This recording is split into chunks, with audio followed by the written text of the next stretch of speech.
NIM P07 124121083 kelas B Prodi Sarjana Terapan Kebidanan dan Profesi. Pada video ini saya akan menjelaskan beberapa materi terkait mata kuliah anatomi fisiologi. Materi yang pertama yaitu proses hematopoiesis dan tempat terjadinya proses tersebut. Proses hematopoiesis merupakan proses pembentukan sel darah melalui pembelahan sel induk atau stem cell.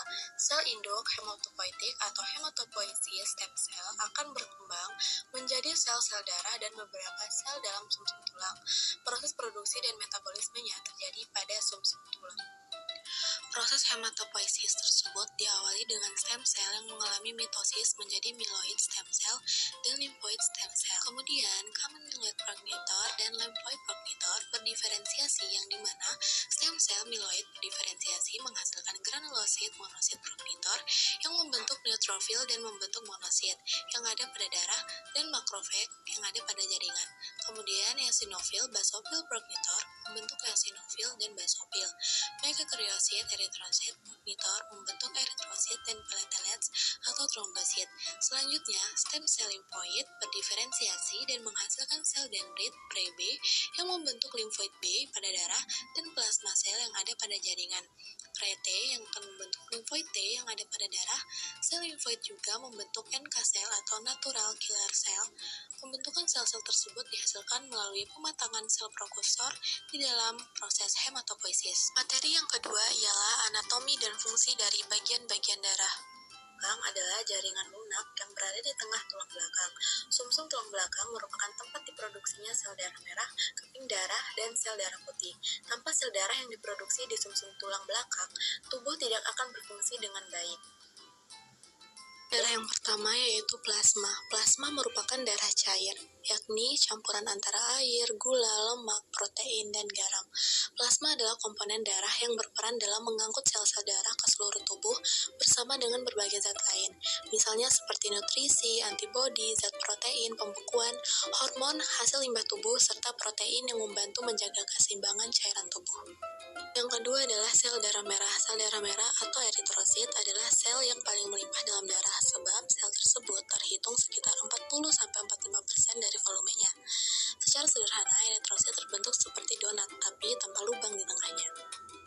Sel darah merah mengandung protein khusus yang disebut sebagai hemoglobin.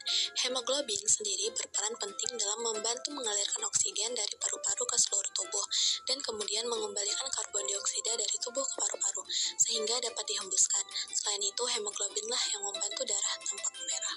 Komponen yang ketiga yaitu sel darah putih. Sel darah putih atau leukosit berfungsi penting dalam melindungi tubuh dari infeksi. Namun, sel darah putih jumlahnya lebih sedikit bila dibandingkan dengan sel darah merah, yaitu hanya terhitung sekitar 1% dari total darah keseluruhan pada tubuh. Dan yang keempat yaitu trombosit. Trombosit atau platelets tidaklah seperti sel darah merah atau putih, sebab trombosit sebenarnya bukan sel melainkan fragmen sel yang lebih kecil. Komponen darah yang satu ini berperan dalam membantu proses pembekuan darah atau koagulasi. Proses tersebut terjadi dengan berkumpulnya trombosit di area cedera atau luka dengan menempel pada lapisan pembuluh darah yang terluka. Proses tersebut akan menghasilkan bekuan fibrin yang berfungsi untuk menutupi luka dan mencegah darah bocor keluar. Materi yang ketiga yaitu pembentukan sel-sel darah in utero bayi dan anak. Dalam kehidupan intrauterin pada minggu pertama kebuntingan, tempat pembentukan sel darah pertama kali ada di kuning telur atau yolk sac. Pada kehidupan fetus pertengahan masa kebuntingan, pembentukan sel darah pada hepar, limpa, dan timus. Pada trimester ketiga sampai melahirkan dan dewasa, pembentukan sel darah pada sumsum tulang belakang. Selain itu juga sumsum tulang dilengkapi oleh sel stroma dan sel lemak. Pada manusia usia 5-7 tahun, sel-sel lemak mulai muncul untuk menggantikan sumsum tulang merah menjadi sumsum tulang kuning. Sumsum merah menghasilkan eritrosit, granulosit, monosit, dan trombosit. Materi yang keempat yaitu sirkulasi darah pada janin.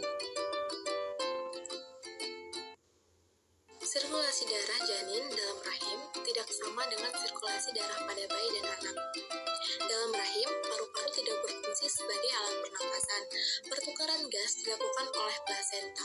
Pembentukan pembuluh darah dan sel darah dimulai minggu ketiga dan bertujuan menyuplai embrio dengan oksigen. Prosesnya dimulai dari darah mengalir dari plasenta ke janin melalui vena umbilicalis yang terdapat dalam tali pusat.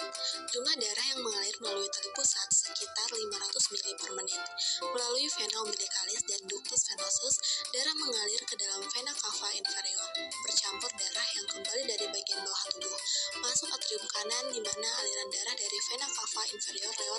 foramen oval ke atrium kiri, kemudian ke ventrikel kiri melalui arcus aorta. Darah dialirkan ke seluruh tubuh. Darah yang mengandung karbon dioksida dari tubuh bagian atas memasuki ventrikel kanan melalui vena cava superior, kemudian melalui arteri pulmonalis besar, meninggalkan ventrikel kanan menuju aorta melewati ductus aortosus. Darah ini kembali ke plasenta melalui aorta, arteri iliaca interna, dan arteri umbilicalis untuk mengadakan pertukaran gas selanjutnya. Foramen oval dan ductus arteriosus berfungsi sebagai saluran atau jalan pintas yang memungkinkan sebagian besar dari cardiac output yang sudah terkombinasi kembali ke plasenta tanpa melalui paru-paru. Materi yang kelima yaitu sirkulasi darah pada bayi dan dewasa. Darah berfungsi mengangkut zat-zat penting diantaranya oksigen dan sari-sari makanan ke seluruh bagian tubuh. Untuk mengangkut zat-zat penting tersebut diperlukan alat peredaran darah. Peredaran darah dibagi menjadi dua, yaitu peredaran darah besar dan peredaran darah kecil. Peredaran darah besar yaitu peredaran darah yang berlangsung dari jantung ke seluruh tubuh dan kembali ke jantung, di mana prosesnya yaitu dimulai dari darah yang banyak mengandung oksigen mengalir dari bilik kiri, kemudian darah akan keluar melalui aorta atau arteri besar ke seluruh tubuh kecuali paru-paru, dan kemudian terjadi pertukaran darah yang banyak mengandung oksigen dengan darah yang banyak mengandung karbon dioksida di seluruh tubuh. Darah yang banyak mengandung karbon dioksida kembali ke jantung melalui vena ke serambi kanan. Peredaran darah kecil mengalir dari bilik kanan ke paru-paru melewati arteri pulmonalis, kemudian di dalam paru-paru terjadi pertukaran darah yang banyak mengandung karbon dioksida atau CO2 dengan darah yang banyak mengandung oksigen atau O2 dan akan kembali ke jantung membawa oksigen ke bagian serambi kiri melalui vena pulmonalis.